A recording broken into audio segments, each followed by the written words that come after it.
Washington did this last year. Chicago didn't really do this last year, but for years, teams with the top pick, top 3 pick, whatever, Washington was taking Jaden Daniels from easily New Year's Day on. Yeah. But they still interviewed everybody. They talked to Caleb. They talked to Drake. They had a golf outing. They had a golf outing. And had people going crazy. Bro, these dudes are so addicted to the process by which they evaluate everything. They're going to go through the process. And frankly, you got enough time. Like, what are they supposed to do? Just not do? Should Tennessee just not do anything with the first round pick? Many people come out and say, we're picking this guy and stick with it the whole time. Or come out and say, we're not going to take this position and then just stick to what they said. They go through the whole thing. They say, listen, we're going to be looking for everybody. They throw you a broad, bland answer. And at the end, they come up with their guy. And you know what? They probably had settled on that guy early, but they wasn't going to tell you that. Right. So I am not going to listen to the Titans are sending mixed messages about if they're going to draft Cam Ward. Like, I'm pretty sure they're going to draft him. If they don't, it's because they want somebody else. What I do think is a pretty mixed message is what the New York Football Giants did yesterday. The Giants added Jameis Winston. Yep. Which I'm not shocked by that.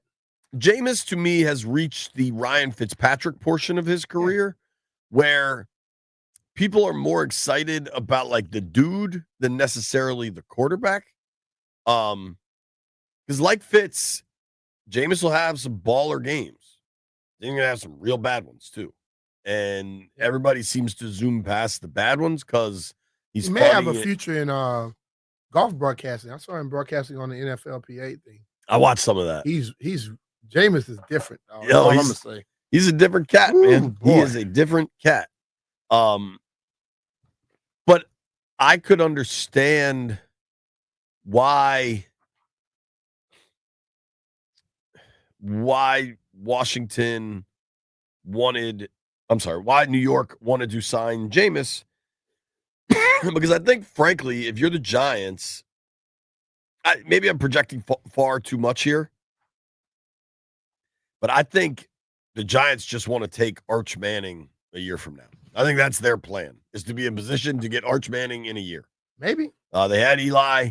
They mess around with Jameis and Russ. They're going to end up winning some games they don't want to win. Well, I think Russ is different. I think Russ can help you win more games. And I think here's what you see, man, in the Self-Preservation Football League.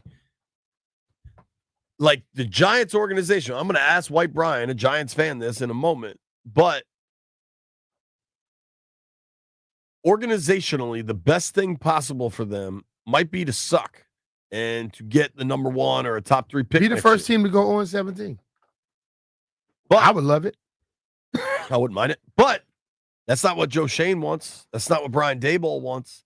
And Shane may have positioned himself on ownership, and he might have kind of worked his way to a, hey, man, I don't know if we can win with this coach. So now Daboll's going to have to win games with Russ and Jameis.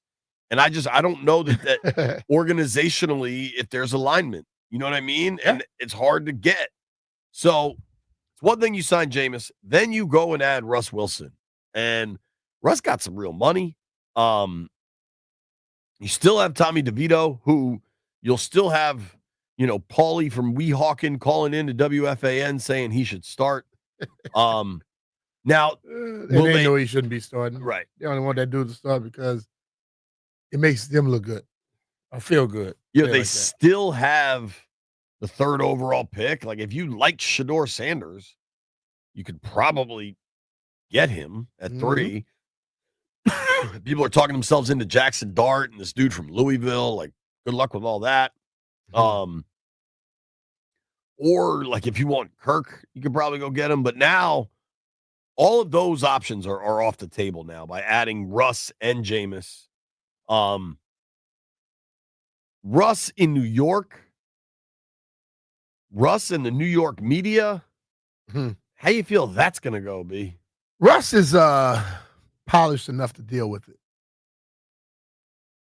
He can deal with the media.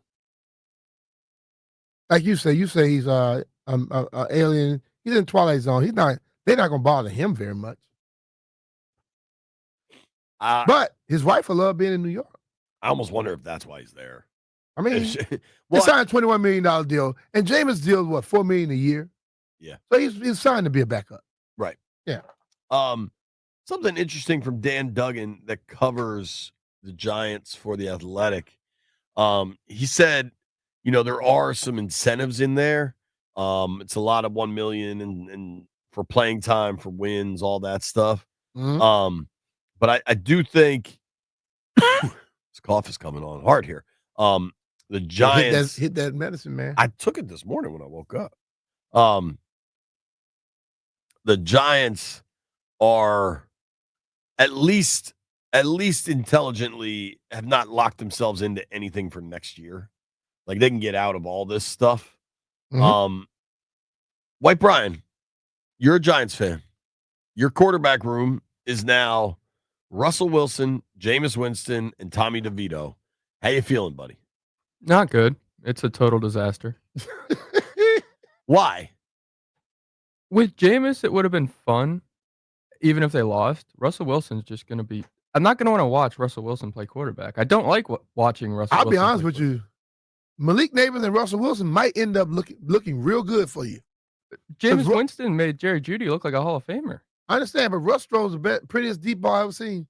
And Malik Neighbors runs past people all day. What did they start calling Russ Wilson's moon balls? Moonball. I don't know when that became a thing, but Russ does. Well, Shador throws one that's very similar to it. I'll try to not make a joke for a minute. I think. You think you can hold off for a whole minute? The break's at 40. Let's see if I can go. What is that about? 100 seconds. The Giants didn't really have any good options here. And I think at 3, if you can add a piece like Travis Hunter or Abdul Carter, a guy that can be great for you at key positions, maybe for a long time, and you see what Jameis or Russ has. I mean, neither of them are that old. If something happens where those guys are great, mm-hmm. I mean, Russ is only going to turn 37 around Thanksgiving. Jameis is 30. Jameis just turned 31 in January. Do I think either of those guys are the answer? No. But I think you've got a general manager and a head coach under intense pressure to win games now. And I think those were your best options. I mean, you know what might be best? Watching that battle between Shane and Daboll as the season goes on. That's coming. That's going to be the funny part. Dude, remember I made a point of reading it when we saw our first article from the Niners sphere, from the Niners universe, mm-hmm. where it was the first article, at least to me, where I saw, and it was from The Athletic, talking about how Kyle kind of messed stuff up last year, and John Lynch didn't necessarily want him to go that direction. That's going to happen in New York by week 3. Oh, bro. In a heartbeat. Dude, if you just look at the quarterbacks that were available, the moves that were made, what move, would you have preferred they trade for Geno, Brian? What was there a quarterback move you would have wanted to happen? I liked Jameis. I just wish they would have stuck with Jameis and DeVito and then maybe drafted a guy at the end of the draft. Yeah, the odds they can't draft somebody at the end of the draft. They got to draft somebody early. They need a quarterback. The odds of the guy at the end of the draft being the guy are pretty slim. Well, I want Arch Manning. So you're willing to just punt on a season? Yeah, and it'd be fun with Jameis throwing for 4 touchdowns and then throwing a bad interception to lose them the game.